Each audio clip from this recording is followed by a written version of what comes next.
சுவையும் ஆரோக்கியமும் நிறைந்த கமகம சமையல்ல இன்னைக்கு நம்ம பார்க்க போறது green fish fry.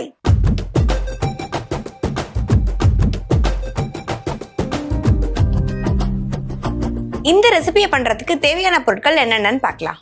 Green fish fry செய்ய தேவையான பொருட்கள்: மீன் 5 ஸ்லைஸ், இஞ்சி பூண்டு விழுது 2 டீஸ்பூன், பச்சை மிளகாய் 2, ஜீரகம் 1/2 டீஸ்பூன், மிளகு 1 டீஸ்பூன், மிளகாய் தூள் 1/2 டீஸ்பூன், மஞ்சள் பொடி 1/4 டீஸ்பூன், எலுமிச்சை சாறு 2 டீஸ்பூன், புதினா 1 கைப்பிடி, கொத்தமல்லி தழை 1 கைப்பிடி, உப்பு தேவையான அளவு, எண்ணெய் தேவையான அளவு. கிரீன் ஃபிஷ் ஃப்ரை பண்ணுறதுக்கு தேவையான பொருட்கள் என்னென்னு பார்த்தாச்சு. எப்படி பண்ணுறதுன்னு இப்போ பார்க்கலாம். இப்போ ஃபஸ்ட்டு வந்து பார்த்திங்கன்னா இந்த மசாலா வந்து நம்ம ரெடி பண்ண போகிறோம், இந்த க்ரீன் மசாலா. ஸோ அதுக்கு வந்து பார்த்திங்கன்னா நம்மக்கிட்ட புதினா இருக்குது, 1 கைப்பிடி அளவுக்கு புதினா எடுத்துக்கலாம். அடுத்தது 1 கைப்பிடி அளவுக்கு நம்ம வந்து கொத்தமல்லி தழை எடுக்கிறோம். இது கூடவே காரத்துக்கு ஒரு 2 பச்சை மிளகாய், ஒரு 2 டீஸ்பூன் அளவுக்கு இஞ்சி பூண்டு விழுது,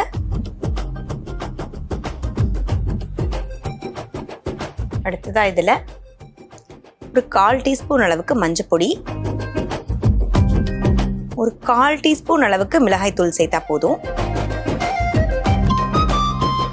இது கூடவே கொஞ்சம் ஜீரகம், நிறைய மிளகு, 1 டீஸ்பூன் அளவுக்கு மிளகு சேர்த்துக்கோங்க. ஒரு 2 டீஸ்பூன் அளவுக்கு லெமன் ஜூஸ் ஆட் பண்ணுறோம். இதில் தேவையான அளவுக்கு உப்பு. மீனோட அளவு பார்த்துக்கணும், அதே மாதிரியே நம்ம போட்டிருக்க அந்த காரத்துக்கு ஏற்ற அளவுக்கு நம்ம உப்பு போட்டாச்சு. ஸோ இது எல்லாத்தையும் சேர்த்து ஒரு பேஸ்ட்டாக அரைச்சி கொண்டு வந்துடலாம்.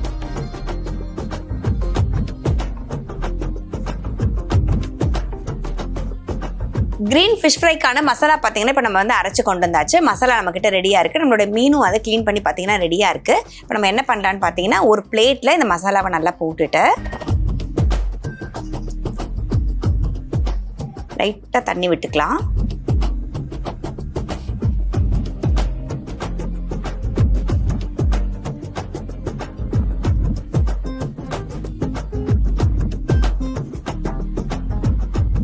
இந்த மாதிரி வந்து ஸ்லைஸ் போட்டு வாங்கிக்கோங்க, வறுவல் பீஸா. இதில் இந்த மசாலாவை நல்லா வந்து கோட் பண்ணிக்கலாம்.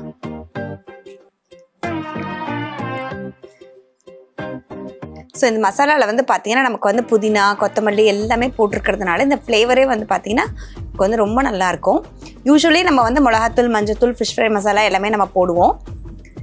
இதில் வந்து பார்த்தீங்கன்னா இன்றைக்கி வந்து பெப்பர் நம்ம அரைச்சி சேர்த்துருக்கோம். உங்களுக்கு பிடிக்கும் அப்படின்னா இதிலே வந்து பார்த்தீங்கன்னா நீங்கள் வந்து சின்ன வெங்காயமும் ஒரு 2-3 நீங்கள் வந்து ஃபைனலாக இந்த மசாலா அரைச்சதுக்கப்புறமா ஒரு 2-3 சின்ன வெங்காயமும் சேர்த்து நீங்கள் வந்து அரைச்சிங்கன்னா அதுவும் வந்து ஒரு நல்ல ஃப்ளேவர் கொடுக்கும் நமக்கு. இன்றைக்கி வந்து நம்ம சின்ன வெங்காயம் இதில் சேர்க்கலை, நீங்கள் வேணும்னா சின்ன வெங்காயம் கூட சேர்த்துக்கலாம்.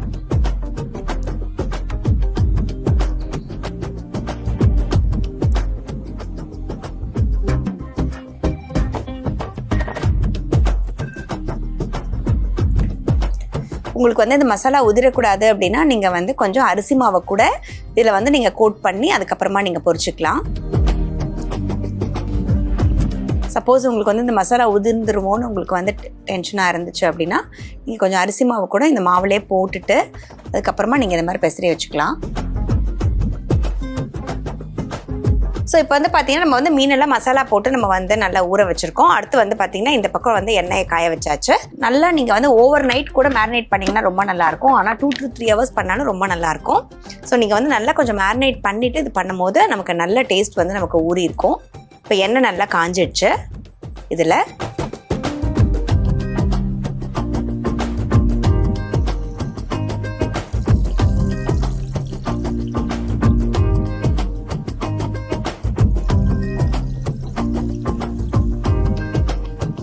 ஸோ இப்போ வந்து பார்த்தீங்கன்னா நம்ம வந்து க்ரீன் ஃபிஷ் ஃப்ரை மசாலா வந்து ரெடி பண்ணியிருக்கோம். இதுலேயே வந்து வெஜிடேரியன்ஸ்க்கு வந்து பார்த்தீங்கன்னா நீங்கள் இதே மாதிரி இதில் நல்லா மஷ்ரூம் பண்ணீங்க அப்படின்னா சூப்பராக இருக்கும். இந்த மசாலாவை நல்லா நீங்கள் கோட் பண்ணிவிட்டு அதுக்கப்புறம் அப்படியே மொத்தமாக நீங்கள் வந்து கடாயில் கொஞ்சம் சோம்பு கருவேப்பிலை மட்டும் போட்டு தாளிச்சுட்டு இந்த மசாலாவை மொத்தமாக நீங்கள் கொட்டி இதை கிளறினீங்க அப்படின்னா அவ்வளோ டேஸ்டியாக இருக்கும்.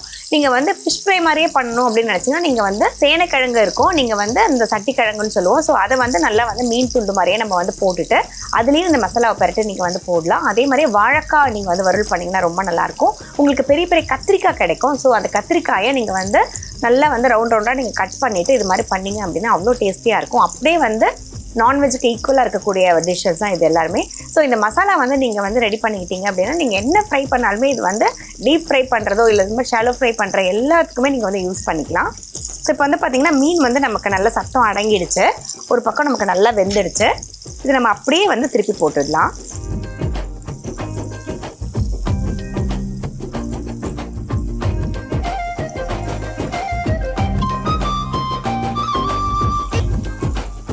ஸோ இப்போ வந்து பார்த்தீங்கன்னா இந்த மசாலா நம்மக்கிட்ட மிச்சம் இருக்குது. இந்த மசாலாவை அப்படியே நம்ம வந்து கொஞ்சம் இந்த எண்ணெயிலே சேர்த்துக்கலாம்.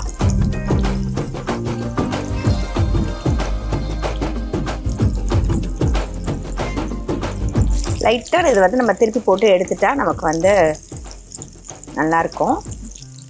இது டபுள் கோட்டிங் பண்ணும்போது இந்த மசாலா வந்து இதில் நல்லா நமக்கு வந்து உள்ளே சேர்ந்துருக்கும்.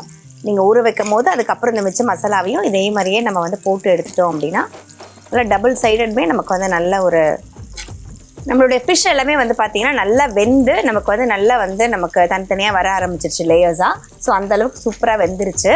இப்போ நம்ம ஆஃப் பண்ணிவிட்டு ஒன்று ஒன்றா எடுத்து சர்வ் பண்ணிடலாம்.